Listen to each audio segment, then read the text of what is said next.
One, two, three, funky.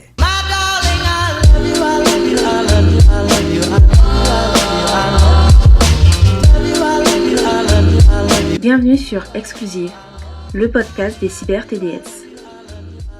Merci de me rejoindre sur ce format afin de parler de l'univers des webmodèles, créatrices et créateurs de contenu pour adultes. On parle ici d'expériences de vie, de tips entre collègues, de bien-être, de culture, d'events, d'émancipation et bien d'autres sujets dans un espace safe. Moi c'est Nélane, je suis camgirl depuis 6 ans et dans cet épisode, je vous propose une écoute sous un format spécial pour ce mois de décembre. Une mini-série de 4 épisodes courts sur l'antivalidisme. 3 profils différents, 3 parcours de vie différents, réunis pour partager leurs expériences personnelles. On va parler de neuroatypie, de handicap, de maladie et de ce que cela signifie de vivre dans une société où capitalisme et validisme vont de pair. Je remercie Christine, Maîtresse Catin, Nio, de m'avoir accordé de leur temps et de leur énergie, d'avoir dévoilé une part intime de leur réalité. Épisode 3. Violence et émancipation.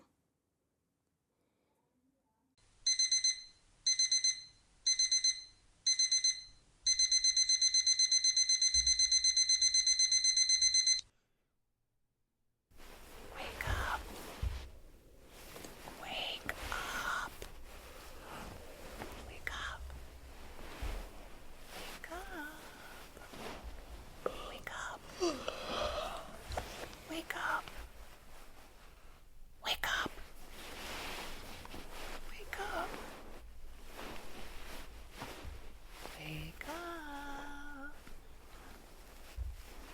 up.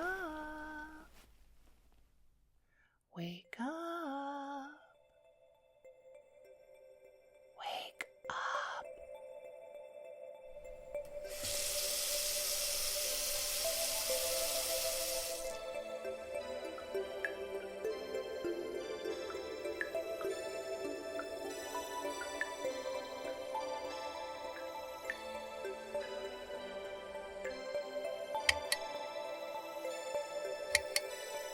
Je suis pas hyper renseignée sur les nouvelles lois et j'ai pas l'impression qu'il y ait de changements actuellement.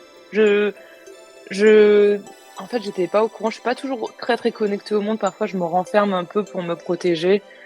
Donc, je suis pas très au courant, mais il se passe des choses en ce moment par rapport au validisme. Non, j'ai rien vu, moi, changer. À part le fait qu'ils soient obligés de nous accepter avec nos animaux d'assistance, mais sinon, non, il n'y a rien. Enfin, déjà, en plus, ils cherchent à plus nous précariser avec les aides. Et je crois qu'il y a eu la déconjugalisation des revenus. C'est pour les personnes en situation de handicap qui perçoivent des aides comme la hache, puissent continuer à être indépendantes et avoir leurs aides tout en faisant en sorte que leurs partenaires qui travaillent aient leurs revenus, enfin ne pas dépendre de leurs partenaires. Et je crois que c'est la seule chose positive qui a été faite au cours des 10 ou 15 dernières années, quoi, pour les personnes handicapées. Tout ce que j'observe depuis que Macron est devenu président, c'est que les situations des personnes handicapées se dégradent énormément et globalement, les situations de toutes les personnes marginalisées se dégradent énormément. Peut-être que dans la théorie, ça part d'une bonne intention, comme cette histoire d'aide à mourir. Je trouve ça d'une violence, même si encore une fois, tu vois, je suis pour le droit à l'autodétermination. Pendant très longtemps, je sais que j'ai beaucoup défendu le droit à l'euthanasie parce que oui, je pense que dans certaines conditions, on devrait avoir ce droit. Mais pour moi, le fait qu'il y ait ce truc d'aide à mourir, c'est une façon de dire, je vais essayer de trouver les mots en français parce que je ne sais pas pourquoi ça me vient en anglais dans la tête. C'est la société qui dit aux personnes handicapées, bah voilà, on n'a pas su, on sait pas comment, on sait pas quoi faire de vous. We failed you. Wake up.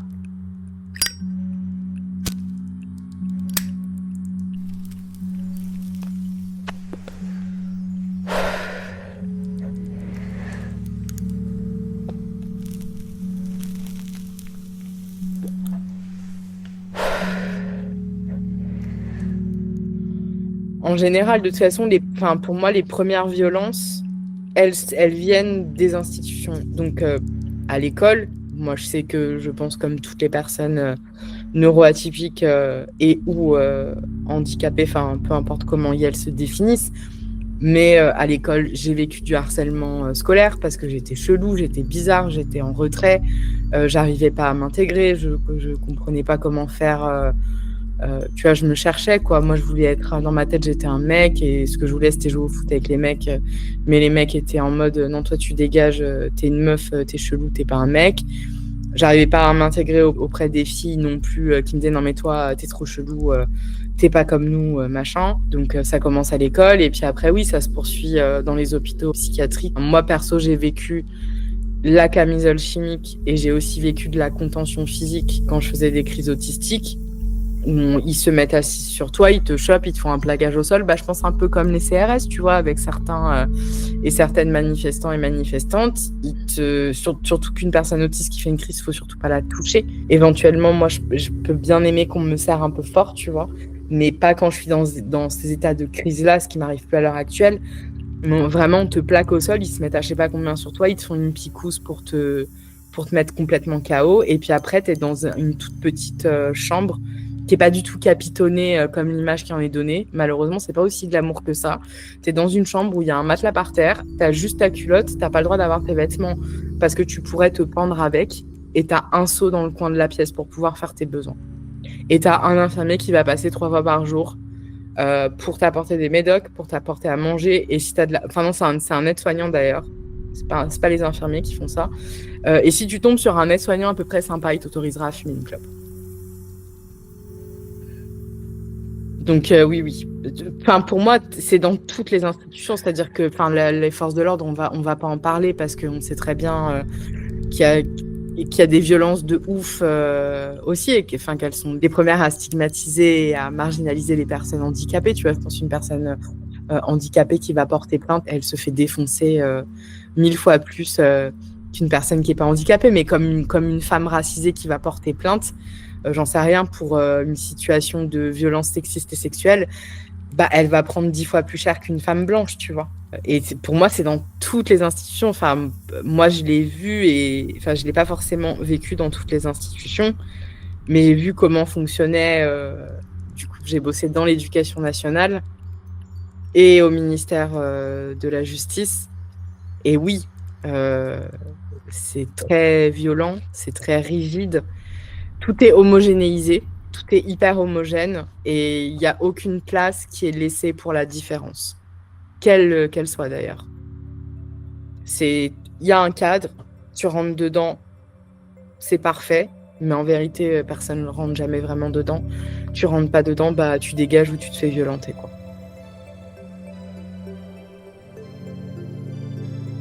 Wake up. Wake up. Wake up.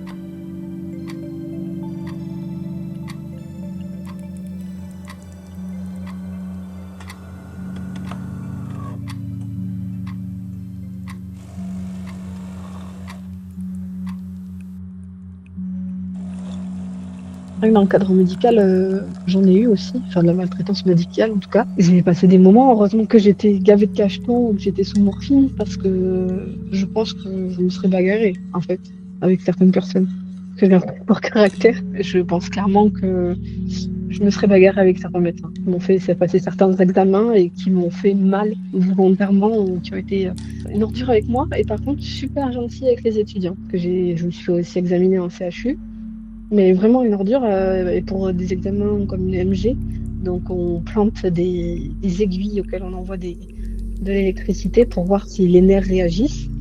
Du coup, si c'est pas un problème au niveau des nerfs. Et du coup, cet examen est très douloureux. Et elle m'a pris pour un plateau de fléchettes et elle était là, oh c'est bon, ça fait pas mal. Alors qu'elle aurait vraiment souffrir.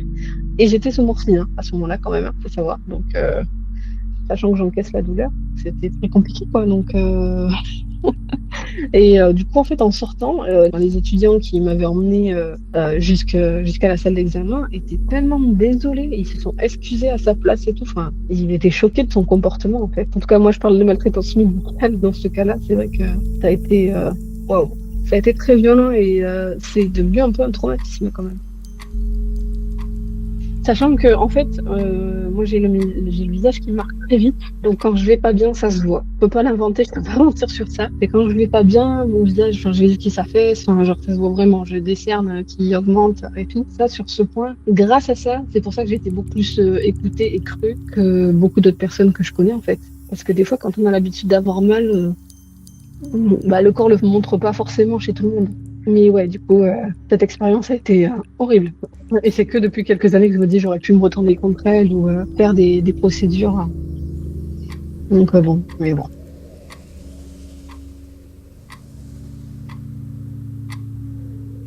J'ai une amie qui a des troubles, on va dire, une maladie, on va dire mentale beaucoup plus handicapante que moi, ce que j'ai, parce que elle a aussi le TDAH comme moi, mais elle a une maladie en plus, et vraiment c'est piqûres, attachées, hôpital psychiatrique, etc. Donc moi, ça m'a fait beaucoup du mal à l'entendre subir ça, mais d'un autre côté, c'était aussi compliqué parce que en fait, il fallait la sauver, elle se mettait en danger. Donc, dans son cas, il n'y avait pas vraiment de choix, mais je trouve qu'ils auraient pu aussi être beaucoup moins violents et pas obligés d'attacher. Enfin, il y a des trucs vraiment, c'est extrêmement déshumanisant. Moi, j'ai le privilège de ne pas subir ça et de ne pas aussi être en hôpital psychiatrique, donc j'ai pas vécu tout ça. Mais oui, j'en entends beaucoup parler, que ce soit de mes proches ou de mes moins proches. C'est très très violent. Et non, les médecins dans les hôpitaux psychiatriques, en fait, ils sont tellement habitués que je pense qu'ils perdent aussi une part de leur empathie parfois parce qu'ils voient tout le temps ça. En fait, leur cerveau, il est désensibilisé, en fait. Donc, ça perpétue encore plus les violences, quoi. Mais non, c'est une catastrophe. Vraiment, c'est une catastrophe. C'est affreux. C'est des personnes vulnérables qui se font maltraiter toute leur vie, en fait. Pour moi.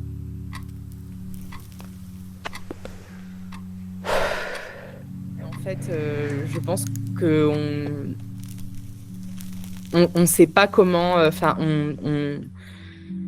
on vit dans un espace, dans une société. En fait, j'aime pas dire on vit dans une société parce que tu sais, j'ai le même en tête là, le society. On vit vraiment dans une société. Mais bon, en même temps, c'est un peu ça, tu vois. Je pense qu'on vit vraiment dans une société où on sait pas comment manipuler au sens positif du terme les neuroatypies, les troubles psychiatriques, les troubles mentaux, quels qu'ils soient. Je pense que l'hôpital psychiatrique, ça peut aider plein de personnes. Enfin, moi, j'ai eu tous les discours autour de moi. J'ai eu plein de personnes qui m'ont dit « Ah, moi, ça m'a grave aidé ». J'ai des personnes qui m'ont dit qu'elles avaient développé même une addiction à l'hôpital psychiatrique parce qu'elles se sentaient protégées dans le lieu. Moi, je sais que c'est des lieux où je ne veux plus aller et dont je ne veux plus entendre parler et qui m'ont mis une couche de trauma par-dessus des traumas qui étaient déjà existants. Donc oui, je pense que ça peut aider certaines personnes, mais tout comme les médicaments, tu vois. Enfin, moi, il y a des personnes qui m'ont dit tel antidépresseur m'a sauvé la vie.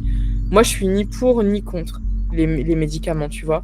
Encore une fois, je suis pour l'autodétermination et Enfin, moi, ça m'aide, je sais que j'en ai besoin. Mon traitement à l'heure actuelle, c'est un antidépresseur le matin et un anxiolytique le soir. Et je sais que j'en ai besoin. Je fonctionne déjà difficilement avec, mais sans, je ne peux pas fonctionner. J'ai pas de traitement type Ritaline et tout pour le TDAH parce que je l'ai refusé, tu vois. Encore une fois, c'est de l'autodétermination. Moi, je voulais pas être sous amphétamine, c'était hors de question. Mais je pense que chacune fait ce qu'elle veut. Voilà, je suis ni pour ni contre. Je pense que c'est à chacune de décider. Mais tu vois, à un moment, de mes 16 à mes 22 ans, j'ai été sous toute une batterie de médicaments différents, des médicaments qui étaient très lourds, où j'ai eu des effets secondaires hyper lourds. Et je sais qu'il y en a un qui m'a marqué en particulier, je crois que c'est le Risperdal, où je me suis retrouvée avec des contractures musculaires, mais tu sais, genre j'étais bloquée avec la tête, avec la nuque complètement comme ça, la tête relevée, et je pouvais plus bouger. Tu sais, je pouvais plus remettre ma tête en position normale. Et je me suis dit, enfin, c'est terrifiant, quoi. T'as 17-18 ans, il t'arrive ça.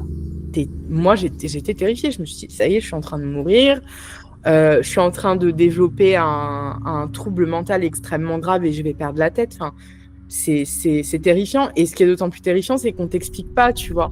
Genre, moi, je sais que quand on m'a donné, le premier médoc qu'on m'a donné, comme je te disais, c'est de la paroxétine. L'infirmier qui me l'a donné m'a dit, oui, tu vois, c'est comme quand t'as une grippe et tout. faut te soigner. Bah ça, c'est la même chose. Mais tu vois, pour la maladie de Verneuil, parfois, j'ai des abcès qui veulent pas percer et je suis obligée de prendre des antibiotiques. Mais un traitement antibiotique, tu le prends sur une semaine. Tu le prends pas sur des années et des années. Et moi, je sais que j'ai été toute une batterie de médicaments différents.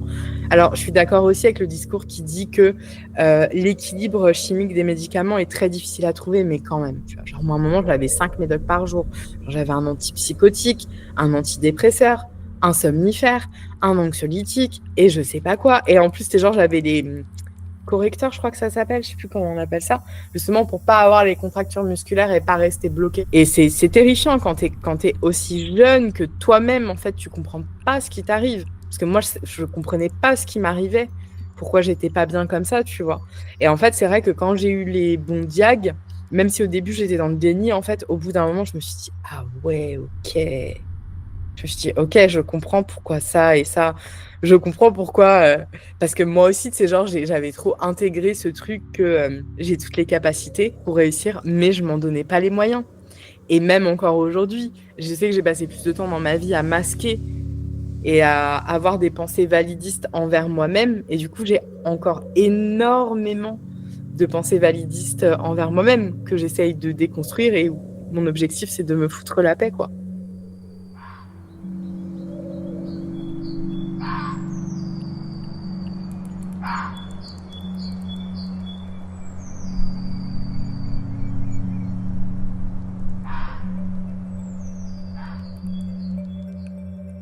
Les personnes qui ont particulièrement de la neuroatypie ou des troubles ont besoin de créer des choses encore plus.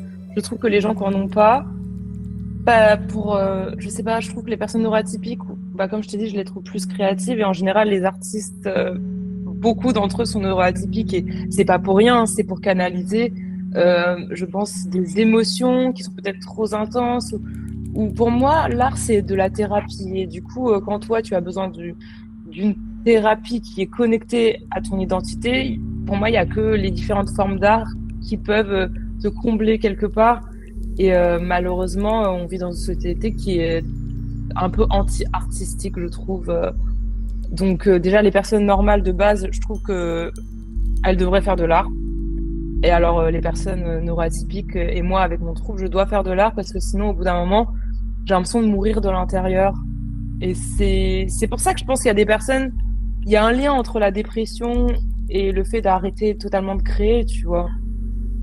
C'est pour ça que, oui, je trouve que c'est important de faire du sport et de l'art pour canaliser tes énergies, pour éviter la dépression, en fait. Parce que ça nous guette quand même quand on a des troubles et qu'on est dans cette société hyper oppressive, elle nous guette à tous les coins de rue. Donc, si t'as pas de psy et que tu fais pas d'art et de sport, c'est un peu compliqué quand même. C'est totalement une manière de m'évader, de voyager autant, parce que déjà j'ai eu la chance dans ma vie de beaucoup voyager de par les habitudes de mes parents. Donc ça a fait que j'ai ça en moi dans le sens où je vais reproduire ce que j'ai vécu et ce qu'on m'a appris. Donc il y a de ça, il y a le mimétisme et l'habitude, et aussi il y a le truc de comme je suis devenue polytoxicomane à mort, le fait de voyager, déjà, ça fait que j'ai une autre stimulation qui me compense et qui me donne, du coup, pas envie de prendre de la drogue. Alors que quand je suis dans mon environnement normal en France, à Paris, je compense ça par la drogue. Alors quand je voyage, tu vois, t'as d'autres sources de dopamine, la culture qui est différente, le voyage qui est épuisant, l'organisation du voyage. T'as d'autres sources de stimulation qui te permettent de canaliser. En tout cas, moi, du coup, mon trouble de TDAH, ma toxicomanie, c'est une maladie, du coup, la toxicomanie en plus. Et ça me permet, du coup, de me sauver au niveau de ma santé mentale et physique et potentiellement de pas y laisser ma vie parce que j'avoue que je suis à un stade assez grave, je trouve. C'est pour ça que je voyage autant parce que je me dis que ça m'éloigne en fait de la drogue et je restructure et je recable mon cerveau avec d'autres sources de dopamine. Et du coup, ça améliore mon rapport à la drogue quand même. J'essaye quand même. Je suis une grosse gameuse. Ce qu'il y a de bien, c'est que dans l'industrie du jeu vidéo, les grosses entreprises comme Microsoft ou autre, même Nintendo, s'adaptent beaucoup plus. Enfin, il y a des manettes adaptées, par exemple, des choses comme ça. Mais par exemple, des fois, je peux pas tenir une manette normale. Mais par contre, j'ai la Switch et c'est génial pour jouer depuis le lit. Je peux pas jouer forcément les mains liées parce que ça me fait mal aux épaules ou dans le dos. Il y a toujours des moyens, par exemple, la Switch avec les manettes qui se déconnectent, qui sont séparées. Enfin, pour moi, ça a été un peu un renouveau pour pouvoir quand même profiter, quoi. Et ouais, les jeux vidéo et les séries, c'est des choses qui font partie intégrante de mon quotidien. Bon, les jeux vidéo depuis toujours, mais il faut apprendre à écouter son corps, en fait, surtout. Même si c'est aussi, pareil, des problèmes au niveau psy, il faut savoir s'écouter. Et dès qu'on apprend à s'écouter correctement, ça va beaucoup mieux. Parce qu'au début, oui, moi, je me mettais beaucoup de pression. J'étais très control freak et j'ai appris à me détendre, en fait. Et à lâcher prise pour pouvoir être tranquille, en fait.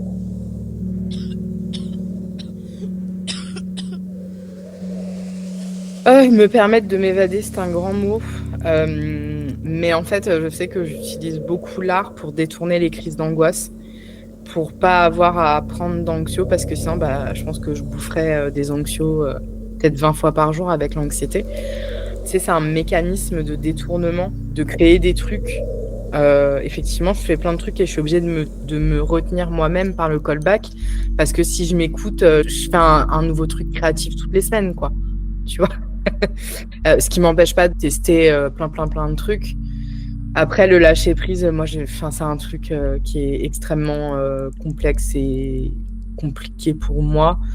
Pour moi, j'ai l'impression que c'est un peu l'histoire de ma vie, de jamais réussir à complètement me relâcher et lâcher prise.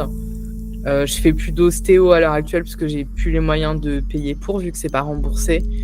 Ça m'aidait beaucoup à me sentir mieux dans mon corps et à avoir 3 quarts d'heure où j'existe que pour mon corps et c'est que pour moi et c'est que pour moi, tu vois. Genre, il n'y a pas mes pathologies qui rentrent en compte. C'est juste moi, mon corps et un moment de bien-être. Mais je sais que l'art, pour moi, c'est vraiment une façon de gérer mon anxiété. Et puis, après, pour les rechutes dépressives, tu vois, là, par exemple, en juin ou mai, je sais plus trop, je suis nulle en date, j'ai demandé à ce qu'on me change d'antidépresseur parce que je sentais que l'encens, il faisait plus effet, quoi. Donc maintenant, j'ai l'habitude de ça, mais le lâcher prise, un peu l'histoire de ma vie, quoi. De pas réussir à l'atteindre.